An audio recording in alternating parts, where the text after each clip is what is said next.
Enjoying third wave specialty coffee is made possible using the 4 keys formula, which every Sage espresso machine delivers. Key number 1, achieve a full-bodied coffee with rich and complex flavors using the ideal dose of 18 to 22 grams of freshly ground beans. Key number 2, sweet, delicious, and nuanced flavor notes begin with precise digital control over water temperature at 93 degrees Celsius for a perfectly balanced taste. And key number 3 starts with low-pressure pre-infusion, followed by a high-pressure 9-bar extraction process delivered via our 15-bar Italian pump and an overpressure valve. The 4th and final key is about getting that silky, velvety microfoam, only possible with high-pressure steam. See our Latte Art for Beginners video to find out more. Achieving the perfect espresso extraction is based on a number of factors you need to monitor and adjust regularly.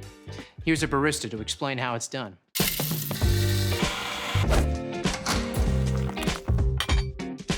Okay, so you have your specialty coffee beans and you're ready to hit that brew button. Let's take a closer look at some extraction results you might come across and what adjustments you need to make to consistently create that balanced espresso shot. Baristas call finding the optimal extraction dialing in.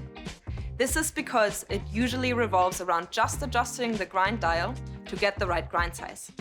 Ambient temperature, humidity, and age of the coffee all play a part in the optimal setting, and it can be tricky. Pay attention to the shot clock as each extraction starts. If your espresso is flowing too fast, it's under-extracted, and you'll need to decrease your grind size, making it finer for the next coffee you make. However, if it's flowing too slowly, it's over-extracted. So increase your grind size, making it coarser for your next coffee. Keep an eye on this each time you make a coffee for that perfectly balanced shot, just like this. Brilliant, Leo. Sage espresso machines take care of everything, so all you need to be aware of is dialing in the grind.